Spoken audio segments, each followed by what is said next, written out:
Ustadz Abu Ayub, Pak Ustadz Supardi, mohon dibuka kameranya untuk recording. Nanti silakan tutup lagi. Baik, nah. Kita mulai ya Pak Ustadz ya. Buka teman-teman lainnya.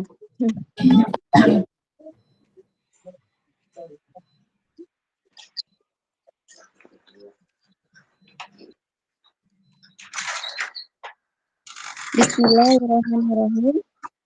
Assalamualaikum warahmatullahi wabarakatuh. Waalaikumsalam. Waalaikumsalam warahmatullahi wabarakatuh. Assalatu wassalamu ala rasulillah wa ala alihi wa sahbihi wa man wala. Rabbi shrahli sadri wa yassirli amri wahlul 'uqdatam min lisani yafqahu qauli, amma ba'd. Kepada yang terhormat Ketua Umum Ahlul Quran Sejati dan Zikron Kasiron, Bapak Ustadz Supardi beserta jajaran pengurusnya yang saya hormati, Al-Mukarram, guru besar kita Bapak Ustadz Haji Abu Ayub, yang saya hormati pengajar Ustadz-Ustadzah di Ahlul Quran Sejati dan Zikron Kasiron, serta yang saya banggakan para santri Ahlul Quran Sejati dan Zikron Kasiron, serta para hadirin ihwafillah semuanya, semoga kita semua selalu dalam rahmat Allah Subhanahu wa taala. Puji dan syukur marilah kita panjatkan kehadirat junjungan kita Nabi Muhammad SAW beserta para keluarganya, para sahabat, para kerabatnya. Semoga kita termasuk umatnya yang mendapat syafaat kelak di akhir zaman.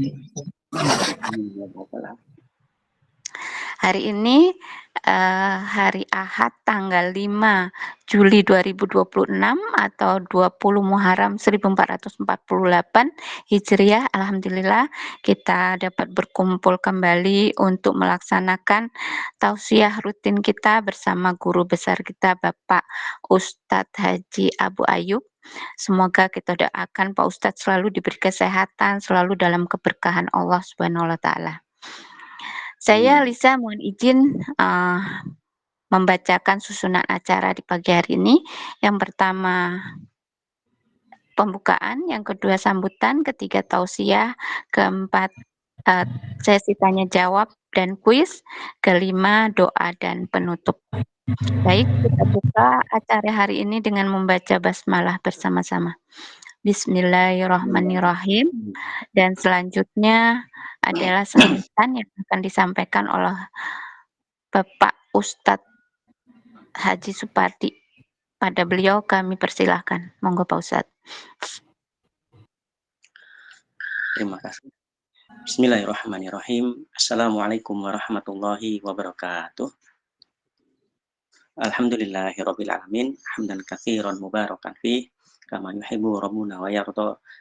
Asyhadu an la ilaha illallah wahdahu la syarikalah wa asyhadu anna Muhammadan abduhu wa rasuluhu la nabiyya ba'da.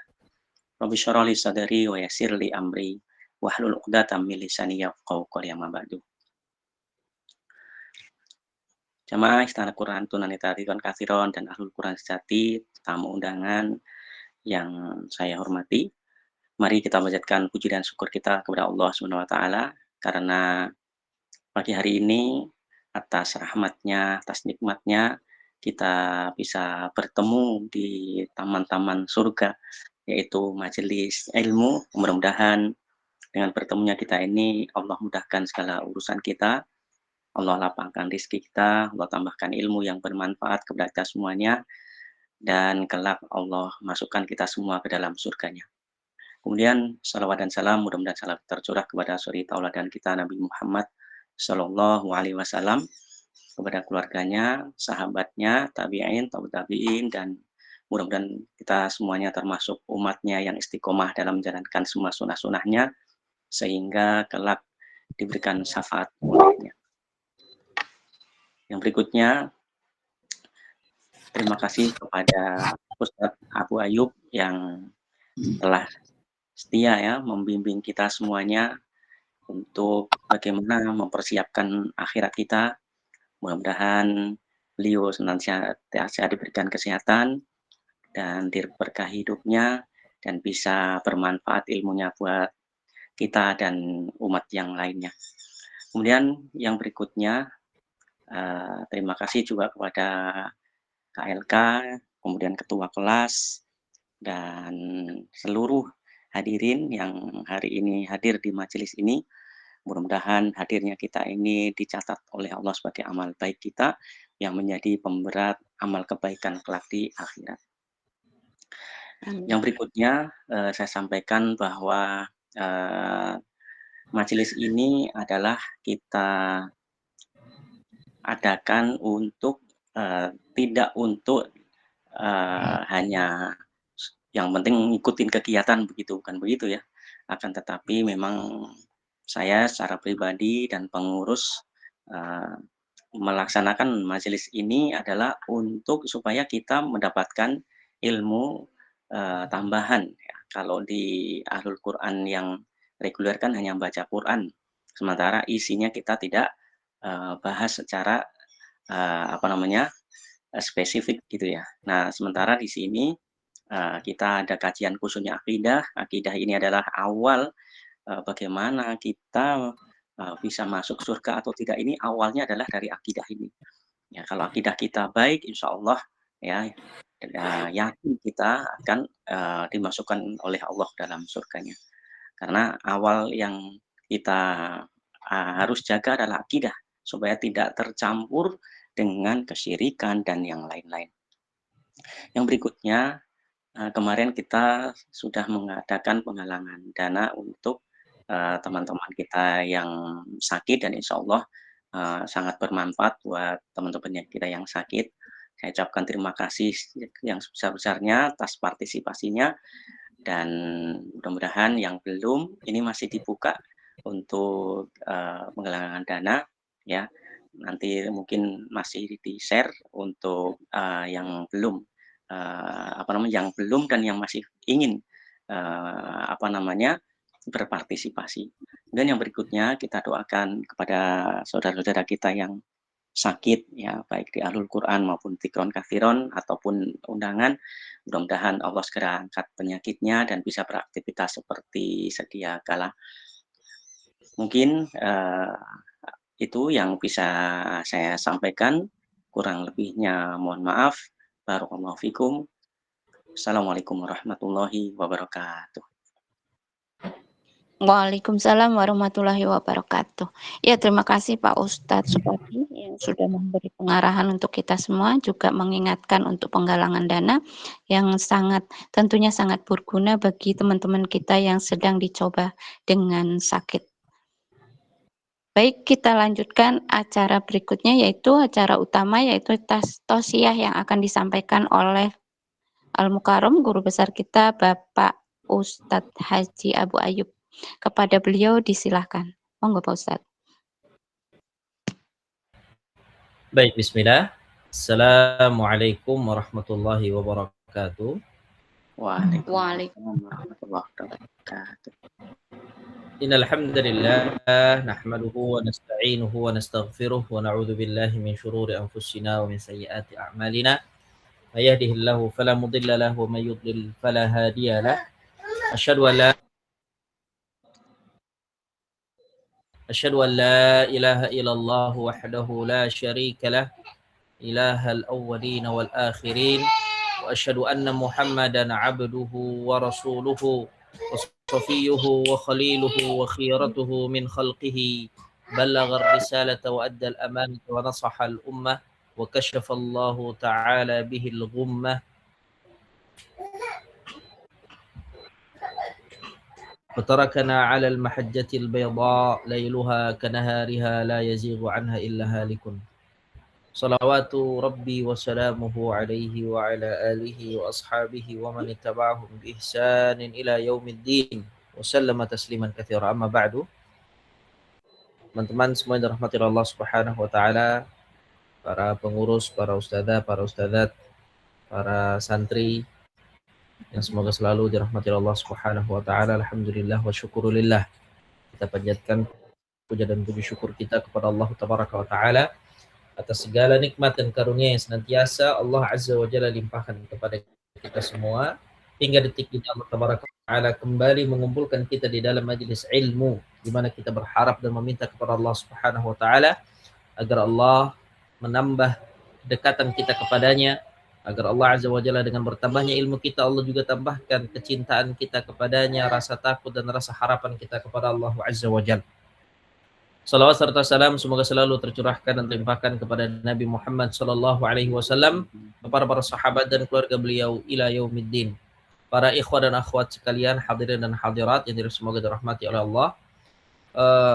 Sebagaimana biasa insyaallah tabaraka wa taala kita akan melanjutkan kembali kajian kita di mana Allah Azza wa Jalla menurunkan Al-Qur'an benar adalah untuk dibaca.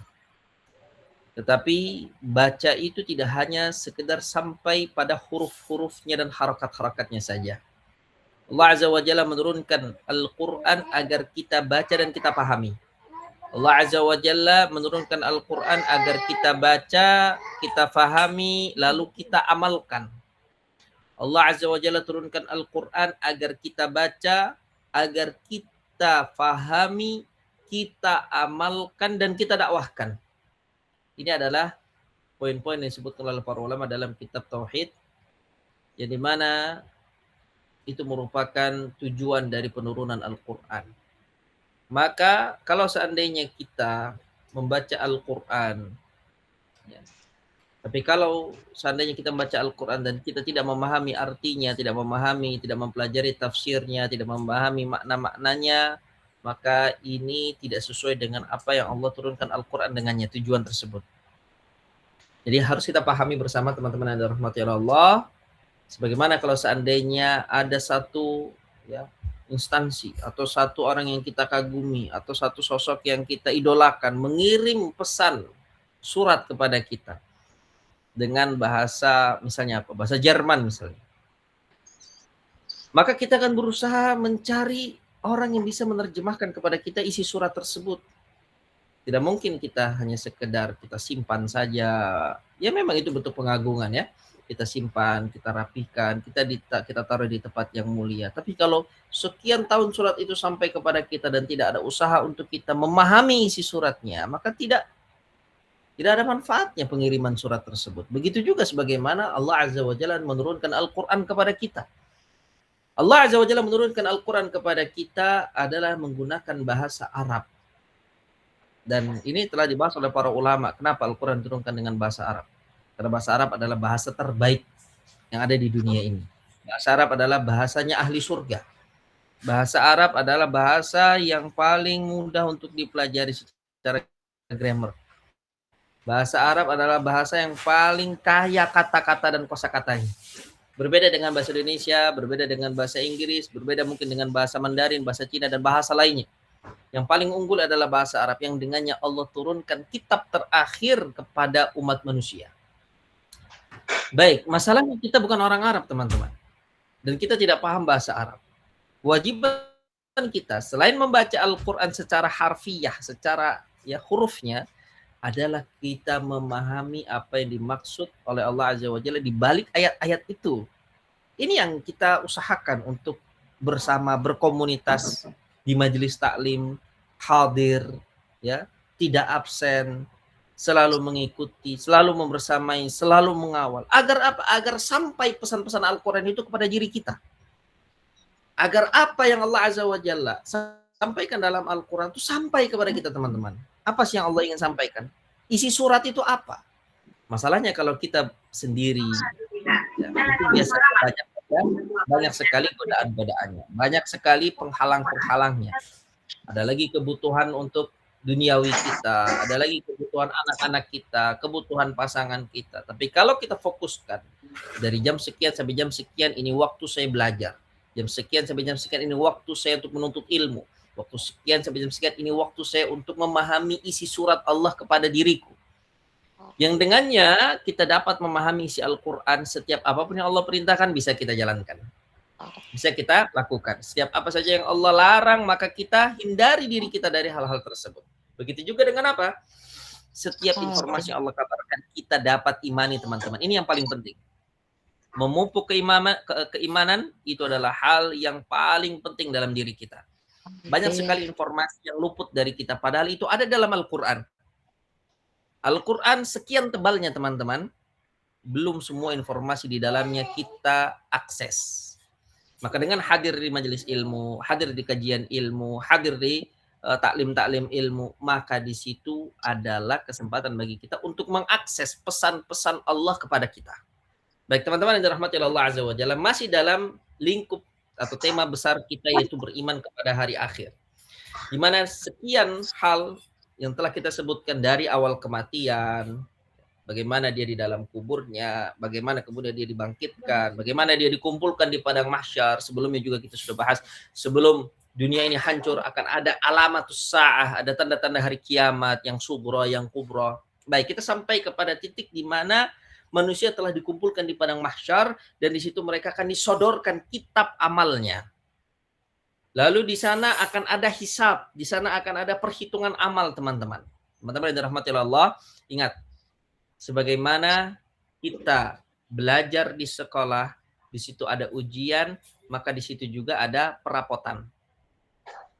Ada laporan hasil dari pembelajaran yang telah kita lalui. Dan perapotan terbesar itu adalah ketika kita hidup dan dinilai oleh Allah Azza wa Jalla, ditulis tidak ada satupun yang luput, tidak ada satupun yang terlewatkan di dalam rapot yang besar. Itulah yang disebut dengan kitab, catatan kitab, amal-amal kita. Orang yang mendapatkan kitabnya nanti di padang mahsyar, dari sebelah kanannya, dari depannya itu adalah orang yang beruntung. Adapun orang yang mendapatkan kitabnya disodorkan kepadanya dari sebelah kirinya, dari sebelah belakangnya, dari arah belakangnya, itu adalah orang yang merugi, teman-teman. Kenapa? Karena bisa dipastikan dia adalah ashabus shimal. Ada ashabul yamin, ada ashabus shimal. Orang-orang yang berada dalam golongan kanan, orang-orang berada dari golongan kiri. Allah Azza wa Jalla di hari itu di padang mahsyar, ini pembahasan kita lagi-lagi masih berada di padang mahsyar. Di hari itu di padang mahsyar akan memperlihatkan kepada manusia apa saja yang telah mereka lakukan di dunia dan menjadikan mereka mengakui hal tersebut. Itu akan diakui oleh manusia. Itu akan kemudian diiyai. Ya.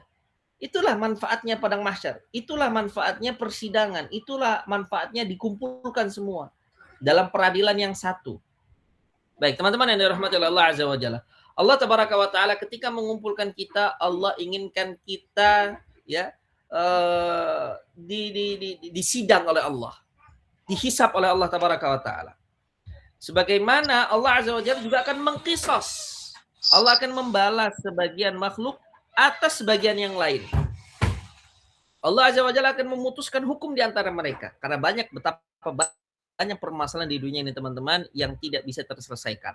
Ada persengketaan, ada kezaliman, ada ketidakadilan yang terjadi di antara para hamba dan belum selesai.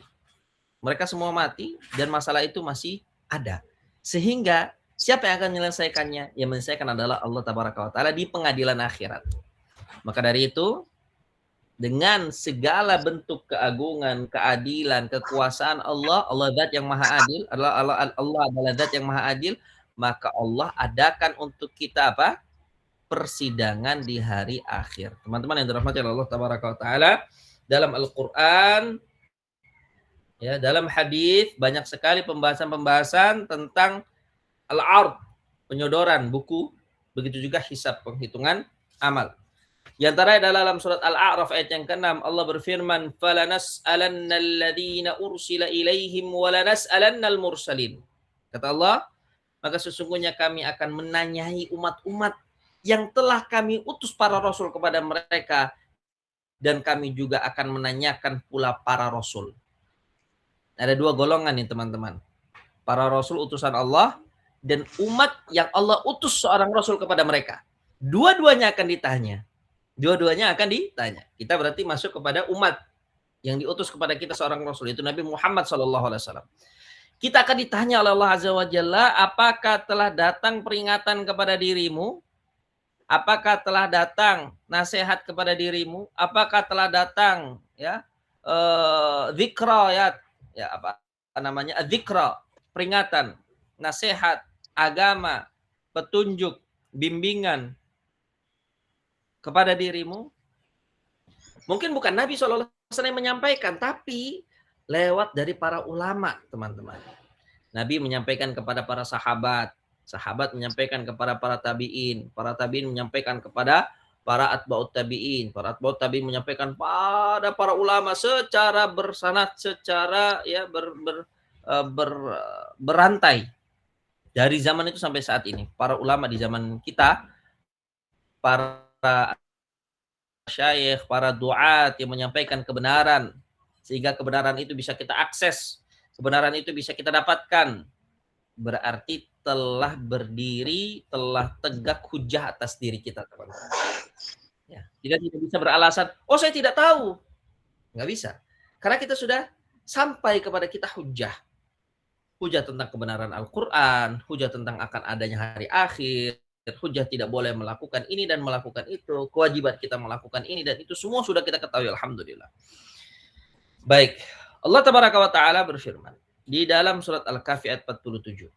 Wa yawma nusayyirul jibala wa taral arda barizatan wa hasyarnahum falam nughadir minhum ahada.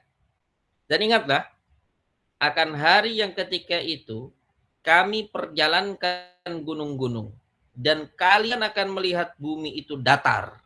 Kami akan kumpulkan seluruh manusia dan tidak kami tinggalkan seorang pun dari mereka. Ini adalah kejadian di padang mahsyar, teman-teman.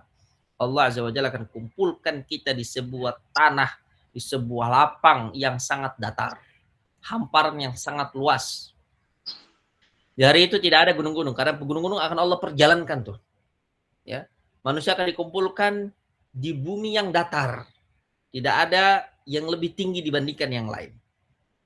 Wa hasyarnahum, pada hari itu kita akan dikumpulkan oleh Allah di tempat yang sama. Baik manusia yang pertama kali diciptakan sampai manusia yang terakhir diciptakan. Manusia yang pertama kali hidup sampai manusia yang paling terakhir hidup. Itu akan dikumpulkan di tempat yang sama, dilakukan persidangan di sana. Allah pastikan tidak akan ada yang luput dan tidak akan ada yang terlewat. Falam nughadir minhum ahada. Tidak akan kami tinggalkan seorang pun dari mereka. Pasti akan kami kumpulkan, pasti akan kami sidang, pasti akan kami hisap amalannya. Teman-teman yang dirahmati Allah, apapun kondisi kita, apapun situasi kita, bagaimanapun jalan hidup kita, senangkah, susahkah, lapangkah, sempitkah, kayakah, miskinkah, sehatkah, sakitkah, kita pasti akan disidang di hari akhir, teman-teman. Teman-teman yang dirahmati Allah, maka tidak ada kesempatan bagi kita untuk memperbaiki amal kecuali sekarang. Inilah manfaat kita untuk mempelajari ilmu. Ada yang mengingatkan, ada yang menegur, ada yang menasehati, ada yang mengarahkan, ada yang membimbing. Karena kalau seandainya kita tidak hadir di majelis ilmu, maka yang ada hanyalah futur, yang ada hanyalah malas, yang ada hanyalah kita disibukkan dengan urusan-urusan duniawi. Padahal kehidupan akhirat kita jauh lebih, bahkan abadi dibandingkan kehidupan dunia. Berapa lama kita akan hidup di dunia? 50 tahun, 60 tahun, 70 tahun. Setelah itu kita akan mati, teman-teman. Dan ketika mati, tidak ada lagi kematian. Karena kematian itu sendiri akan dimatikan oleh Allah. Tidak ada lagi kematian, sudah. Kematian tidak akan ada lagi. Yang ada adalah hanya hidup kekal abadi. Pilihannya dua. Hidup kekal abadi di dalam surga atau hidup kekal abadi di dalam neraka. Jadi pilihan yang nggak main-main, teman-teman. Tidak bisa kita untuk ya macam-macam. Baik, kemudian Allah Tabaraka wa Ta'ala berfirman di dalam surat Ghafir ayat yang ke-17, al-yawma tujza nafsun bima innallaha sari'ul hisab. Pada hari ini tiap-tiap jiwa diberi balasan dengan apa yang telah dilakukannya di dunia. Tidak ada yang dirugikan pada hari ini, sesungguhnya Allah Maha cepat hisabnya. Kalau kita berada di persidangan dunia, teman-teman, mungkin kita nunggu ketika kita disidang lama, hisabnya lama. Tapi kalau di akhirat hisabnya cepat. Allah pastikan innallaha sari'ul hisab, Allah Maha amat cepat hisabnya. Dan Allah pastikan dalam ayat ini bahwasanya tidak ada yang dirugikan, tidak ada yang dizalimi. Tidak akan ada yang dizalimi, semua akan diberikan haknya. Hak yang ketika mereka hilang atau kehilangan mereka Dan setiap apa yang dilakukan oleh semua orang akan dibalas oleh Allah Azza wa Jalla. Itu adalah janji Allah di dalam surat Ghafir ayat 17. Jadi kita tahu isi Al-Quran itu apa teman-teman? Isi Al-Quran adalah janji-janji Allah untuk menyelesaikan permasalahan-permasalahan di dunia. Isi Al-Quran diantaranya adalah menceritakan bahwasanya manusia akan dikumpulkan di padang mahsyar. Mereka akan dihisap oleh Allah. Isi surat dari Allah di dalam Al-Quran apa? Bahwasanya Allah Subhanahu wa taala itu maha cepat hisapnya. Dan tidak ada seorang pun dirugikan nanti di akhirat. Dalam surat Al-Ghasyiyah ayat 25 sampai 26. Di juz 30 teman-teman. Inna ilaina iyabahum thumma inna alaina hisabahum. Kata Allah Azza wa Jalla, sesungguhnya kepada kamilah mereka akan kembali. Kemudian sesungguhnya kewajiban kamilah yang akan menghisap mereka. Artinya apa? Di sini Allah Subhanahu wa taala menegaskan, manusia nggak akan lari kemana-mana, mereka akan kembali kepada Allah. Mau engkau mukmin, mau engkau kafir, mau engkau taat, mau engkau bermaksiat, mau engkau taat, mau engkau membangkang, semua dari kalian akan dikembalikan kepada Allah Subhanahu wa taala, dan Allah pastikan, "Tsumma inna alaina hisabahum." Kamilah yang akan menghisap mereka. Jadi teman-teman yang dirahmati Allah Subhanahu wa taala, ini adalah kesempatan bagi kita untuk terus mengintrospeksi diri kita. Mengevaluasi diri kita, apakah kita sudah mempersiapkan pertemuan dengan Allah? Apakah nanti ketika kita bertemu dengan Allah, kita bertemu dengan penuh berbangga diri dengan amalan yang Allah Azza wa Jalla telah mudahkan kita atasnya, ataukah kita akan bertemu dengan Allah dengan penuh penyesalan? Jadi tidak ada yang tidak bertemu atau tidak dikumpulkan di padang mahsyar sama Allah Subhanahu wa taala. Enggak mungkin, enggak ada. Tidak ada yang luput, teman-teman. Allah lah yang kemudian akan mengurus hisab para makhluk. Dengan sendirinya. Allah sendiri yang akan langsung mengurus para makhluk di hari itu. Berdasarkan hadis-hadis yang ada di dalam riwayat Bukhari dan Muslim dari Adi bin Hatim radhiyallahu taala anhu, bahwa dia berkata, Rasulullah Shallallahu Alaihi Wasallam bersabda dalam sebuah hadis, teman-teman, hadis yang sahih, hadis yang diriwayatkan oleh Imam Bukhari dan Imam Muslim dalam sahihnya. Apa kata Nabi? Ma minkum min ahadin illa sayukallimuhu rabbuhu laisa bainahu wa bainahu turjuman. Kata Nabi Shallallahu Alaihi Wasallam, tidak ada seorang pun di antara kalian kecuali pasti Allah akan mengajaknya berbicara. Allah akan sidang tuh. Allah akan tanyakan. Allah akan ajak dia berbicara. Tidak ada antara Allah dan dirinya seorang penerjemah pun. Jadi ketika kita nanti ditanya sama Allah, nggak ada orang ketiga. Tidak, teman-teman. Langsung Allah akan bertanya sama kita dan kita yang akan menjawabnya secara langsung. Maka apa kata Nabi tentang hamba ini yang akan ditanya oleh Allah Azza wa Jalla? Fayanzuru aymana minhu fala yara illa ma qaddama min amalihi wa yanzuru ash'ama minhu fala yara illa ma qaddam. Lalu setelah itu dia melihat ke sebelah kanannya. Orang yang ditanya ini ditanya sama Allah, dia melihat ke sebelah kanannya, tidaklah dia melihat kecuali apa saja yang sudah dia lakukan di dunia. Terbayang tuh, tergambarkan semua kemaksiatan yang dia lakukan. Kemudian kata Nabi SAW, ke sebelah kirinya. Ketika dia melihat ke sebelah kirinya, tidaklah dia lihat kecuali apa yang telah dia lakukan di dunia. Kemudian kata Nabi, wa yanzuru baina yadayhi fala yara illa an-nar tilqa'a wajhina. Ketika dia menghadap ke depan, kata dia menghadap ke kanan, dia melihat amalannya. Dia melihat ke kiri, dia melihat amalannya. Dia melihat ke depan, kata Nabi SAW, tidaklah dia melihat kecuali hanya api neraka di hadapan wajahnya. Lalu Nabi memberikan wasiat kepada kita semua, fattaqun nara walau bisyiqqi tamrah. Maka takutlah kalian kepada neraka sekalipun hanya dengan bersedekah separuh dari sebutir kurma. Teman-teman yang dirahmati Allah Subhanahu wa taala, dari sekian amalan, teman-teman. Dari sekian amalan yang ada dalam Islam, salatnya, hajinya, umrohnya, zakatnya, puasanya, berbakti kepada orang tua, berbuat baik kepada pasangan, mendidik anak, berbuat baik kepada tetangga. Sekian banyak amalan dalam Islam, teman-teman. Nabi sebutkan satu amalan yang bisa menjadi tameng kita dari api neraka. Apa itu? Fattaqun nar walau bisyiqqi tamrah. Takutlah kalian kepada api neraka walaupun hanya bersedekah dengan 1 biji kurma.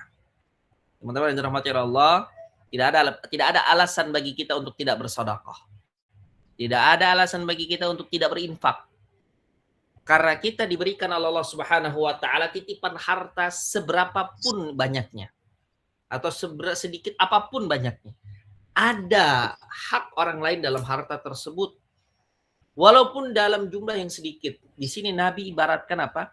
Bersedekah dengan setengah biji kurma. Mungkin kalau kita diibaratkan nggak ada kurma di Indonesia misalnya, ya.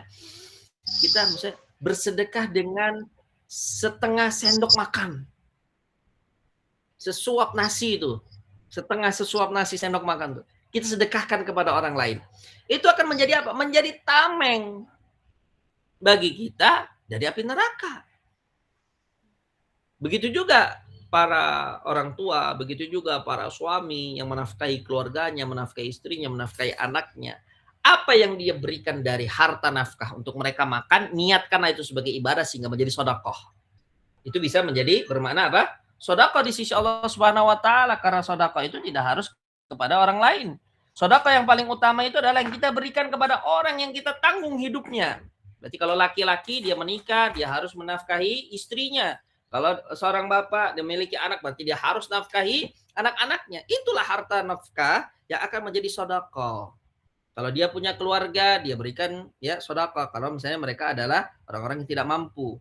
Baru kemudian orang lain di luar sana. Selain kerabat dan keluarganya. Jadi yang paling utama adalah keluarga terdekat dulu, bukan orang lain. Nah, kemudian Allah Subhanahu wa taala ya, ketika itu akan Nabi SAW memerintahkan kita untuk takut. Fattaqunar, kata Nabi. Takutlah kalian kepada api neraka. Karena ini bukan main-main, teman-teman. Sekalinya kita masuk, tidak tahu kita bisa keluar atau tidak.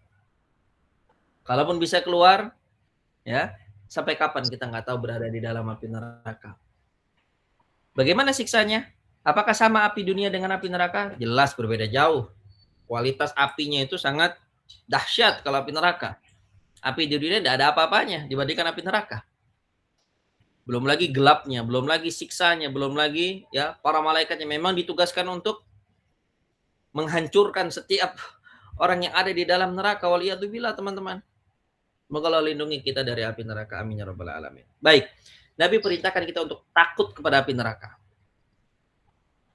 Dan Nabi perintahkan kita untuk menghadapi api neraka cukup dengan apa? Bersedekah. Apakah sedekahnya harus dengan jumlah yang banyak? Tidak. Cukup sedekah dengan setengah biji kurma. Jadi sesuatu yang sangat sedikit sekali. Ya, kita niatkan ketika kita bersedekah bukan mencari sanjungan dan pujian manusia, tapi kita niatkan itu semua untuk apa? Untuk mendapatkan ridho dari Allah sehingga kita tidak masuk ke dalam neraka dan Allah masukkan kita ke dalam surganya. Sesimpel itu. Sesimpel itu kita diminta oleh Allah Tabaraka wa Ta'ala untuk beramal. Kalau kita mau bersabar dalam beramal, kita mau bersabar dalam menjaga iman, kita mau bersabar dalam menjaga ilmu kita terus menggali ilmu, kita terus menuntut ilmu, kita mengamalkan ilmu kita mendakwakan ilmu kita, mati masuk surga, teman-teman, insya Allah. Ya, karena dengan ilmu inilah yang menjaga diri kita. Ilmu yang menjaga diri kita dari kemaksiatan, ilmu yang menjaga diri kita untuk tetap melakukan kebaikan, ilmu yang menjaga kita untuk tetap melaksanakan kewajiban kita, menjauhi diri kita dari hal-hal yang Allah haramkan. Kalau kita jauh dari ilmu, maka mudah bagi kita, potensinya besar sekali untuk terjerumus dalam kemaksiatan, terjerumus dalam kesesatan. Jadi cara kita untuk melindungi diri kita, iman kita adalah dengan apa? Selalu berada di dalam majelis ilmu. Teman-teman yang dirahmati Allah Subhanahu wa taala. Kemudian setelah itu didatangkanlah kitab-kitab. Di dalamnya sudah ada catatan lengkap. Siapa yang mencatat? Para malaikat yang mengawasi kita selama kita di dunia. Allah Tabaraka wa Ta'ala ceritakan semua ini, teman-teman, di dalam surat Al-Kahfi ayat ke-49. Kata Allah Subhanahu wa Ta'ala, wa wudi'al kitabu fataral mujrimina musyfiqina mimma fihi. Teman-teman yang selalu baca surat Al-Kahfi setiap hari Jumat pasti familiar dengan ayat ini. Wa yaquluna ya wailatana ma li hadzal kitabi la yughadiru saghiratan wala kabiratan illa ahsaha wa wajadu ma 'amilu hadira wa la yadhlimu rabbuka ahada. Kata Allah Azza wa Jalla dalam surah Al-Kahfi ayat 49, dan diletakkanlah kitab. Lalu kamu akan melihat orang-orang yang bersalah, itu mereka ketakutan terhadap apa yang tertulis di dalam kitab itu. Hari di mana disodorkan kepada kita apa teman-teman? Kitab amal, kitab amalan, catatan amalan. Maka orang yang pernah bermaksiat di dunia, orang yang pernah melakukan kesalahan di dunia, mereka akan ketakutan. Dan mereka katakan ketika melihat kitab itu dan membaca apa yang ada dalam kitab itu, mereka simpulkan, apa kesimpulan mereka yang diceritakan dalam Al-Quran? Ya wailatana, ma li hadzal kitabi la yughadiru shaghiratan wala kabiratan illa ahsaha. Aduhai celakanya diri kami. Kitab apa ini? Kitab yang tidak meninggalkan sesuatu yang kecil dan tidak pula sesuatu yang besar, melainkan pasti tercatat semua di dalam kitab ini. Artinya apa? Mereka takjub dan mereka kagum kepada kedetailan apa yang ada dalam kitabnya. Bahkan sesuatu yang mungkin mereka telah lupakan tuh. Kita lupa misalnya, kita saat ini kita udah berusia 50 tahun misalnya. Ketika kita bermaksiat di usia 20 tahun, apa saja yang kita lakukan, kemaksiatan apa, kezaliman apa yang kita lakukan, mungkin kita lupa. Tapi catatan yang ada di kitab itu begitu detail. Mungkin hanya sebagian maksiat yang kita ingat, teman-teman. Tapi kalau urusannya sudah kitab amal catatan, tidak ada satupun yang luput, pasti tertulis. Baik itu kecil maupun besar. Akan ada di situ, tercatat secara rapi. Wa wajadu ma 'amilu hadira, kata Allah. Mereka dapati apa yang telah mereka kerjakan itu ada tertulis detail. Wala yadhlimu rabbuka ahada, dan Rabbmu tidak akan menzalimi siapapun. Seorang pun tidak akan dizalimi oleh Allah. Jadi kalau dosanya 10, ya dicatat 10 saja, tidak ditambah jadi 11. Kalau pahalanya 100 misalnya, tidak akan dikurang-kurangi jadi 98. Aslinya 100 jadi 98. Allah katakan jangan khawatir, Allah tidak akan zalim kepada siapapun. Catatannya sesuai dengan wakil, sesuai dengan realita. Kalau melakukan maksiatan ya catat maksiatan. Kalau melakukan kebaikan, catat melakukan kebaikan. Teman-teman yang dirahmati Allah, tadi kembali ke poin pertama. Kita mempelajari Al-Quran karena kita ingin memahami Al-Quran. Setelah kita paham, kita amalkan. Setelah kita amalkan, kita dakwahkan. Hal-hal semacam ini teman-teman, maka ini hendaknya untuk kita selalu ingat bahwasanya dalam Al-Quran Allah sudah mengingatkan akan satu kejadian, akan satu peristiwa yang pasti kita akan lewati. Apa itu? Diberdirikan di hadapan Allah di padang mahsyar, akan disidang, akan ditanya, akan disodorkan kepada kita catatan-catatan amal yang selama ini kita lakukan di dunia, teman-teman. Baik, ini dalam surat Al-Kahfi ayat 49. Di dalam surat Al-Isra ayat 13 sampai 14. Al-Isra ayat 13 sampai 14. Allah berfirman, "Wa kulla insanin alzamnahu ta'irahu fi 'unuqihi wa nukhriju lahu yaumal qiyamati kitaban yalqahu mansyura. Iqra kitabaka kafa binafsikal yauma 'alaika hasiba." Kata Allah, dan tiap-tiap manusia itu telah kami tetapkan amal perbuatannya sebagaimana tetapnya kalung pada leher. Apa maknanya? Kalung itu tepatnya di mana, teman-teman? Di leher. Yang namanya leher, kalau ada perhiasan di sana maka itu kalung. Begitu juga setiap manusia, kata Allah, nanti di hari akhir akan kami tetapkan amal perbuatan mereka. Artinya apa? Ada catatan yang akan terus membersamai mereka. Tidak akan ketukar tuh. Antara Abdullah dengan Muhammad, catatannya Abdullah akan tetap membersamai Abdullah, tidak akan berpindah ke Muhammad. Catatannya Muhammad akan tetap bersama Muhammad, tidak akan pindah kepada Abdullah, tidak akan tertukar.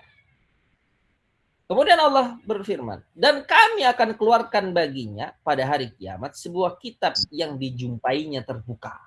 Dia bisa baca, dia bisa menilik, dia bisa membaca itu apa yang ada di dalamnya.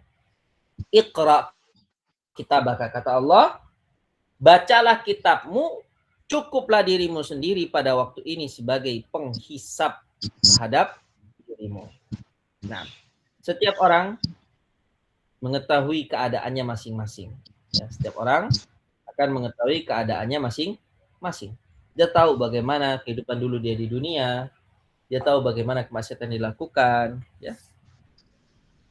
Sebagaimana manusia mengetahui hal itu ketika pembagian kitab catatan amal, maka barang siapa yang kitabnya diberikan dengan tangan kanan, maka dia termasuk orang yang beruntung dan hisabnya mudah serta dimudahkan. Dan barang siapa yang diberikan kitabnya dengan tangan kiri dari belakang punggungnya, maka hisabnya pun akan sulit. Dan barang siapa dipersulit hisabnya, maka ia akan binasa. Sebagaimana hadis diriwayatkan oleh Imam Bukhari dan Imam Muslim dari jalur riwayat Aisyah radhiyallahu taala anha, Nabi bersabda, "Laisa ahadun yuhasabu illa halak." Qalat qultu ya Rasulullah, ja'alani Allahu fidaka. Alaysa yaqulu Allahu azza wa jalla fa amma man utiya kitabahu bi yaminihi fasawfa yuhasabu hisaban yasira. Qala dzakal ardu yu'raduna wa man nuqisha al-hisaba halak. Kata Nabi sallallahu alaihi wasallam, tidaklah ada orang yang dihisab nanti di hari kiamat, di hari akhir, kecuali pasti akan binasa. Kata Nabi, siapapun yang akan dihisab pasti akan binasa. Pasti akan binasa. Lalu Aisyah berkata, "Wahai Rasulullah, semoga Allah menjadikan aku sebagai tebusan Anda.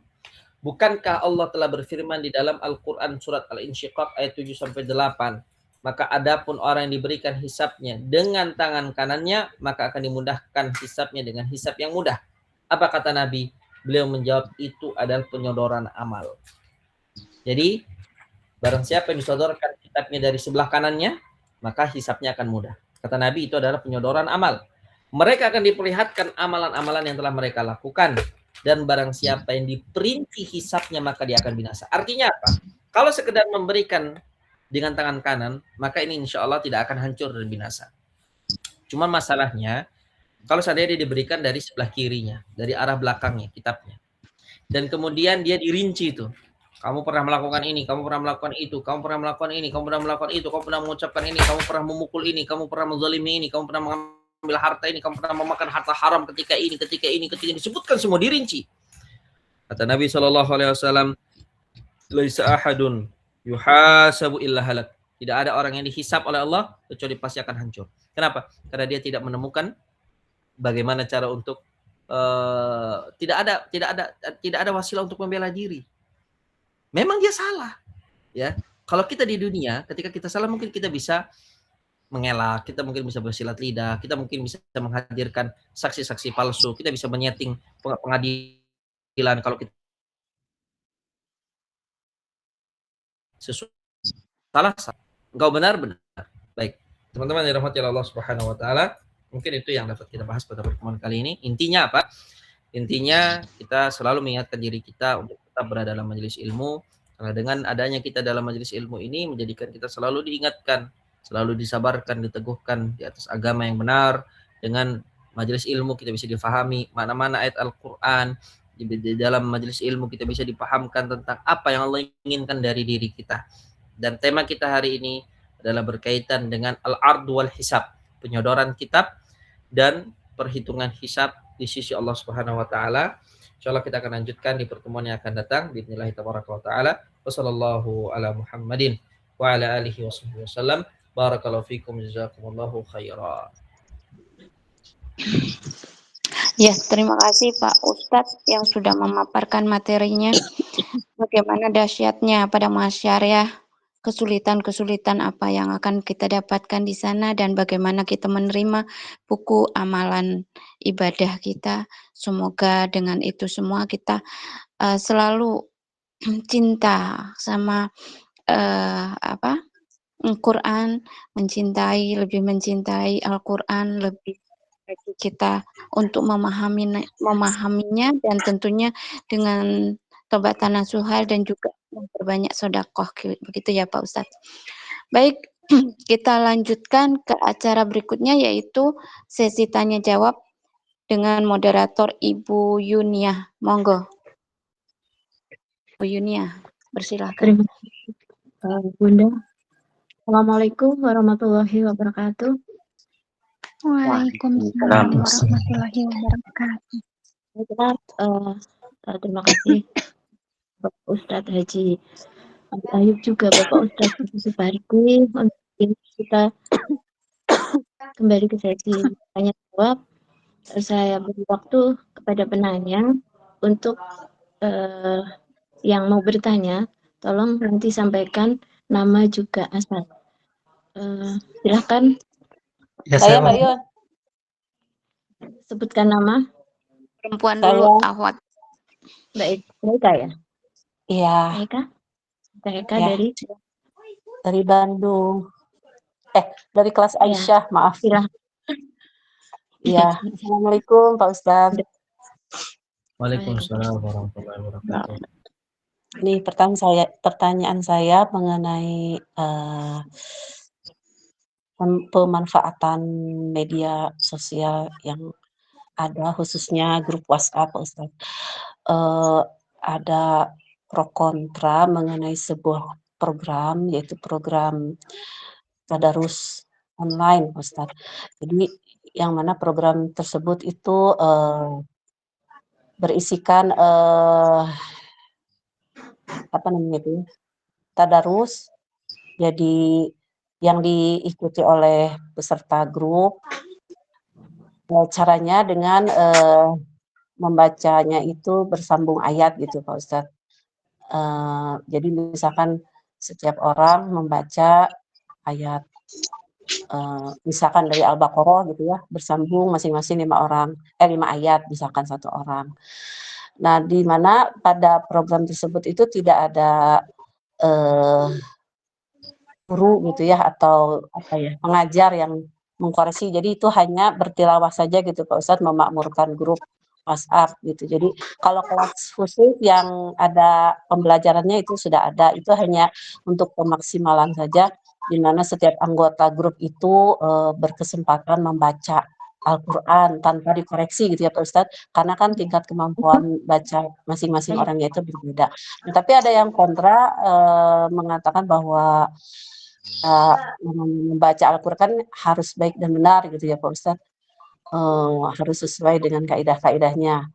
Nah itu kira-kira bagaimana diperbolehkan tidak ketika kita membaca gitu ya di rumah, ya di mana saja, kan nggak ada gurunya, kita hanya sekedar bertilawah gitu. Ya kadang-kadang bacaan masing-masing orang juga tentu saja masih terdapat banyak kekurangan gitu Pak Ustadz. Apakah dibenarkan cara seperti itu, bertilawah seperti itu, sambung ayat tanpa ada guru yang mendengar, itu hanya sebuah program aja gitu Pak Ustadz. Jadi sehingga kita dapat menghatamkan satu Quran di satu grup itu. Begitu Pak Ustadz, terima kasih.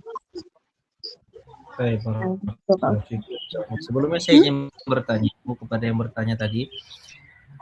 Satunya sifatnya ngirimkan voice note atau online sama-sama ngaji? Telepon? Voice note masing orang bersambung ayat gitu, jadi berurutan gitu Pak Ustadz. Jadi masing-masing mengirimkan rekaman suaranya begitu ya, dari misalkan saya 1-5, nanti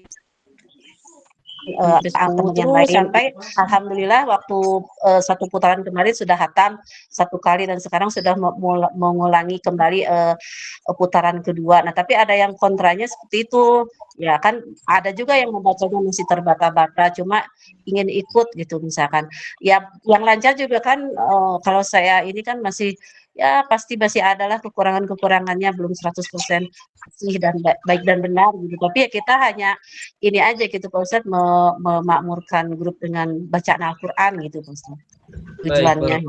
Nah, dari penyampaian yang tadi disampaikan oleh Ibu penanya kepada saya, kalau memang realitanya seperti itu, maka tidak mengapa. Ya, saya jawab tidak mengapa.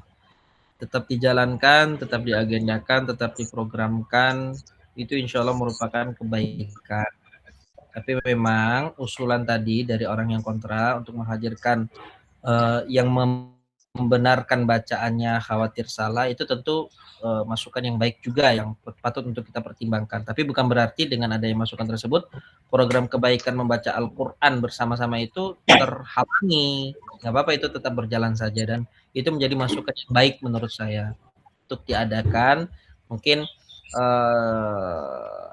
harus ada tasghifnya, tasghif Al-Qur'annya, walaupun tidak setiap hari tapi ada perkembangan. Karena kalau kita baca Al-Qur'an itu kan kita butuh mumarasah ya, kita butuh praktek diri. Kalau kita pernah ngaji atau ngajinya cuma sama guru saja, terus kita nggak pernah berusaha untuk baca sendiri, maka tidak akan ada banyak perkembangan.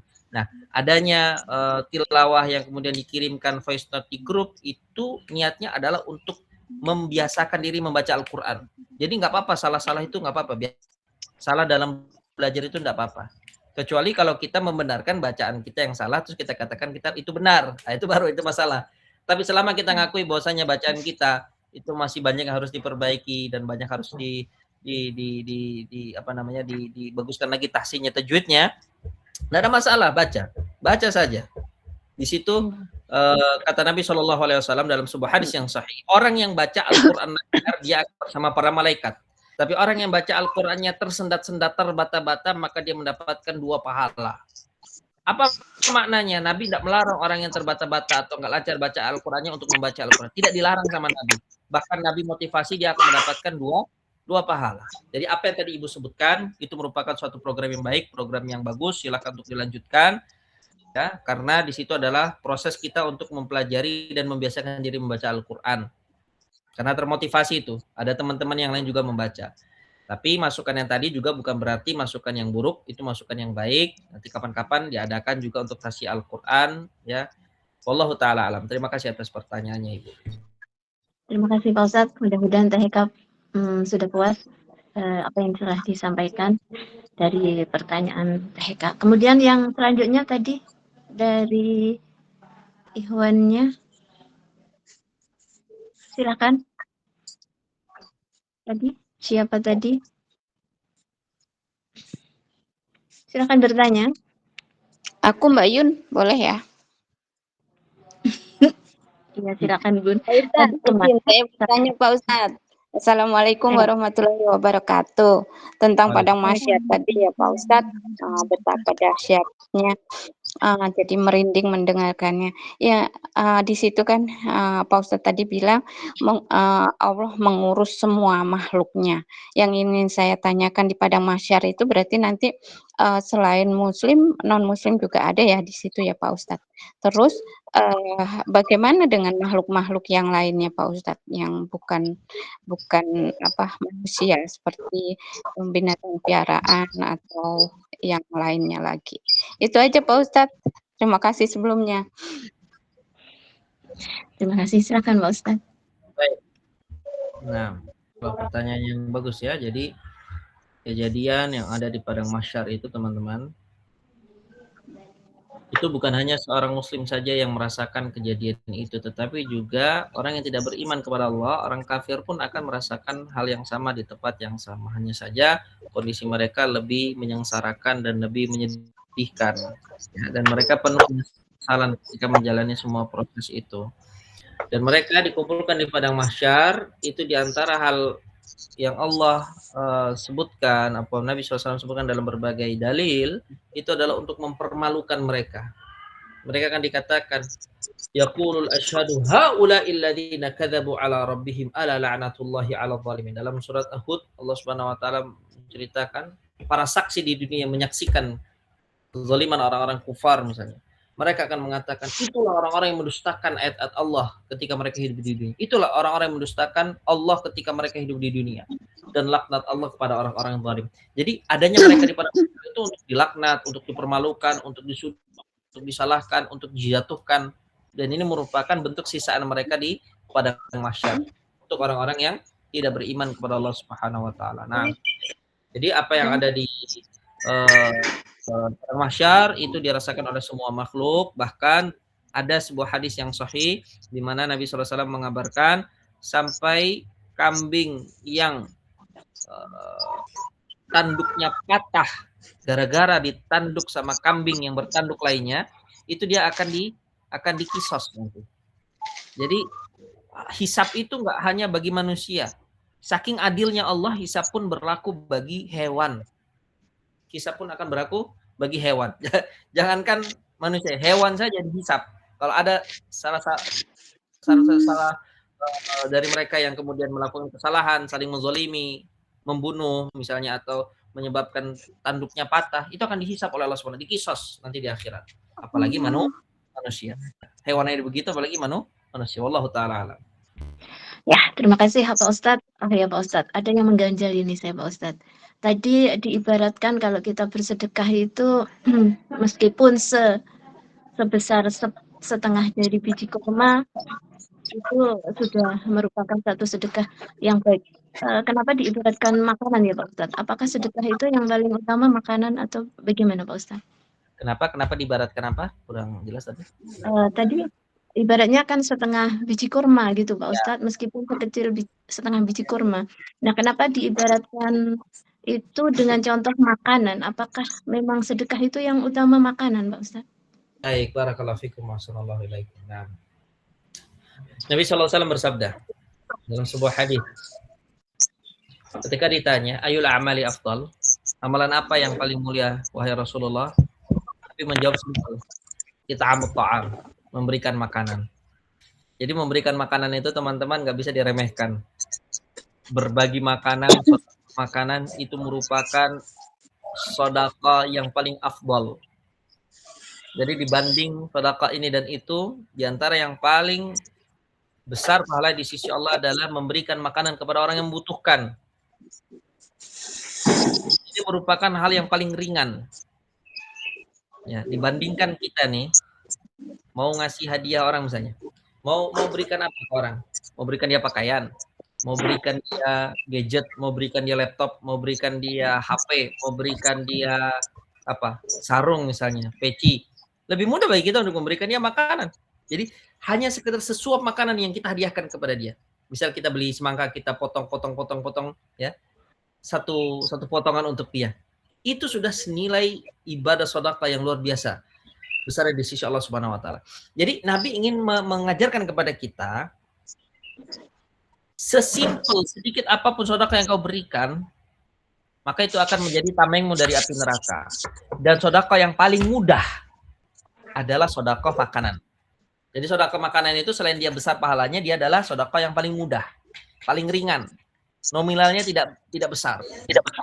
Walaupun kita beli roti ini satu, di situ kita bertiga, kita bagi, kita potek tuh roti itu menjadi 3. Satu untuk kita, 1/3 lagi buat teman kita, untuk orang yang sebelah.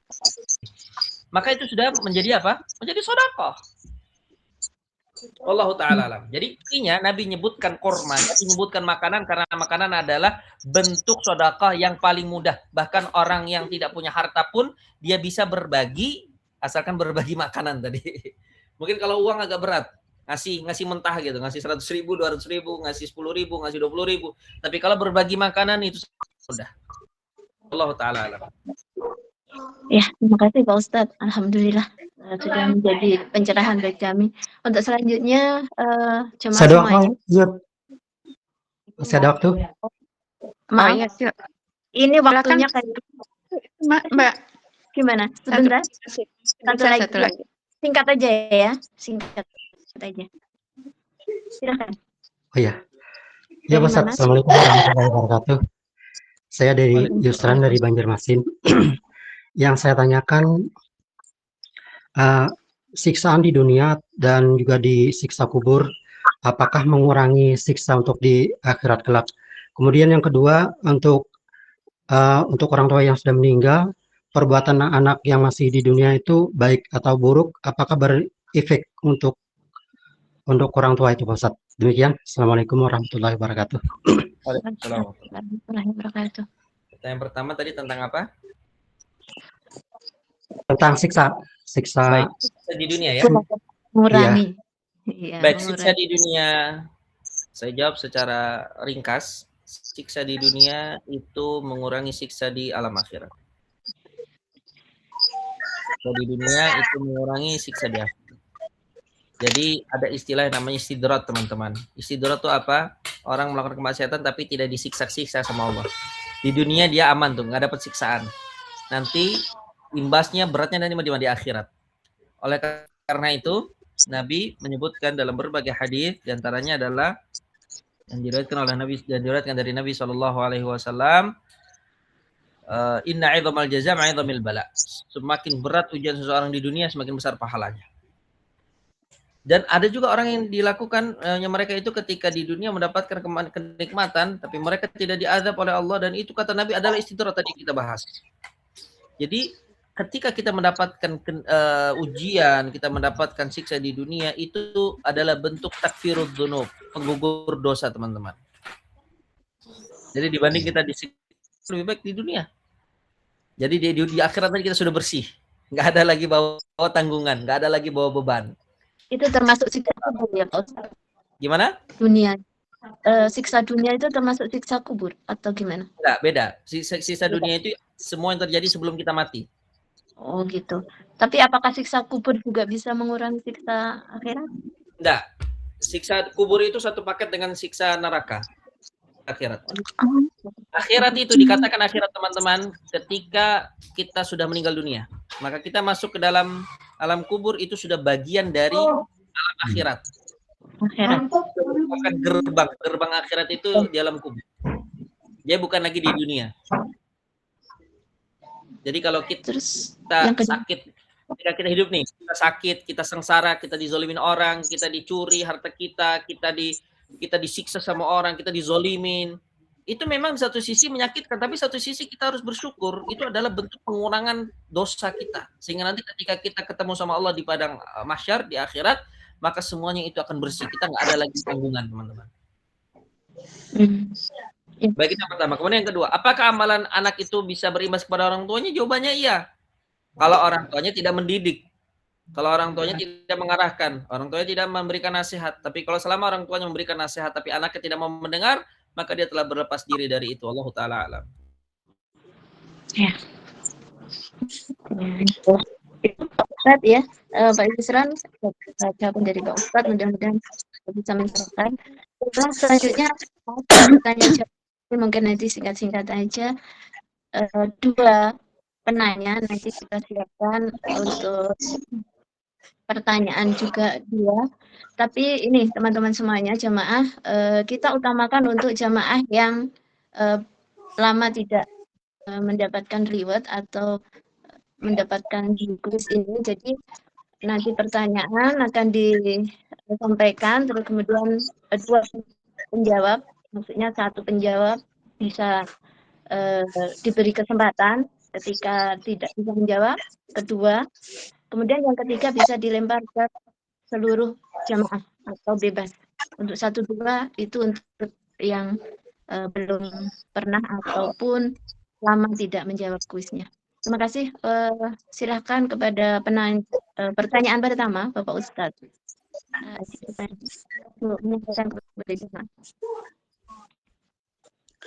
Baik. Bismillahirrahmanirrahim. Pertanyaannya mudah saja. Tadi Ustadz sudah menyampaikan bahwa di antara umat nanti di padang mahsyar akan mendapatkan kitab dari belakang atau dari punggungnya. Bisa disebutkan surat dan ayatnya? Surat Al-Insyikaq. Surat Al-Insyikaq. Ya, nama tulis sebutin.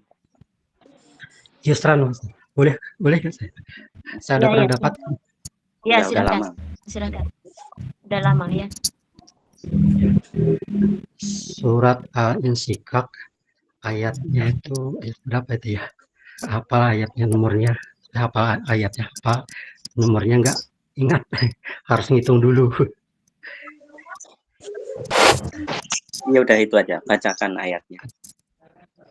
Ya.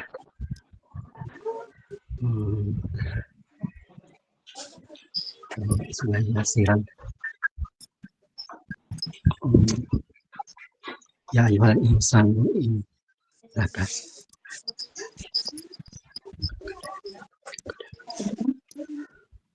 wa amman utiya kitabahu wa amman utiya kitabahu biyamini wa sawfa yuhasabu hisaban yasira wa yanqalibu ila abri. Supaya saya tahu suara Ustaz.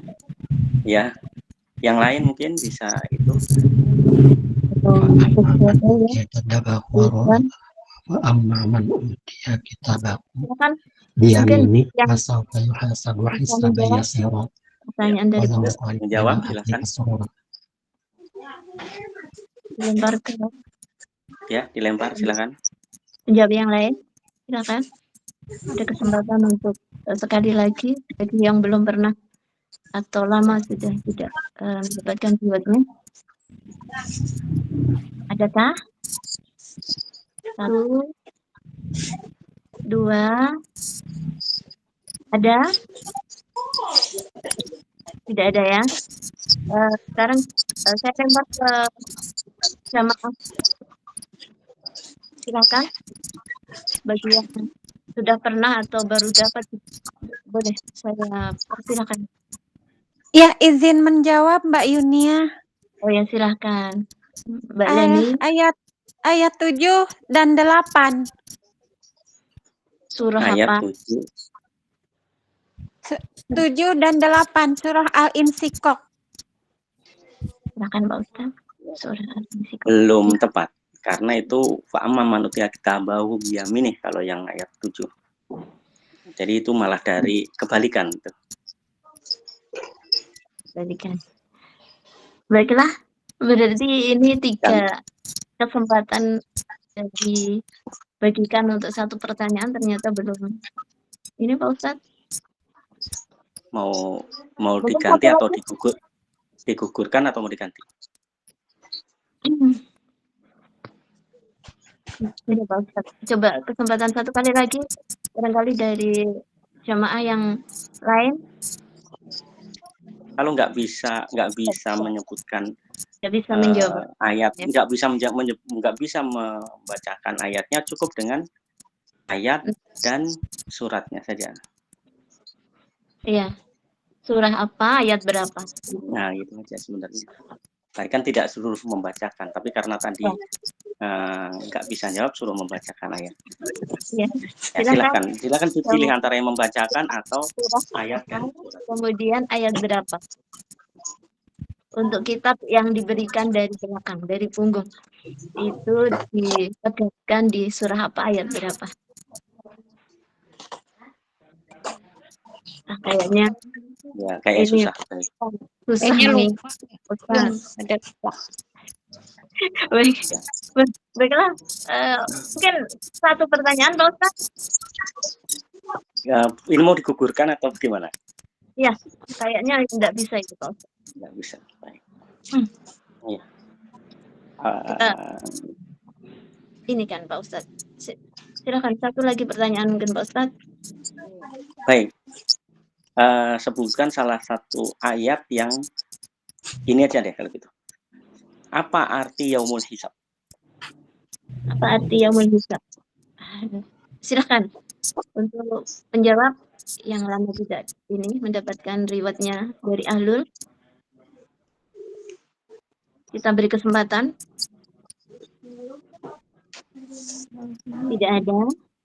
1, 2. Kisan Rasad. Kayaknya Pak. Hari pembalasan, hari pembalasan.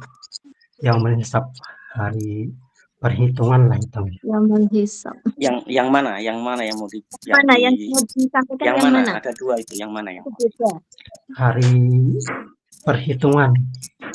Hari perhitungan, ya, baik. Ya. Insya Allah benar Ustaz ya. Hari perhitungan.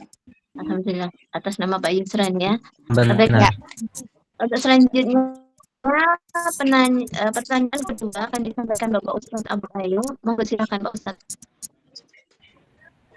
Baik, bismillah. Di antara amalan yang banyak di dalam Islam, Nabi sebutkan 1 amalan sebagai tameng dari api neraka. Amalan apakah itu? Silakan dijawab teman-teman. Hanya 1 kata itu. Silakan. 1, 2. Silakan. Sodakoh.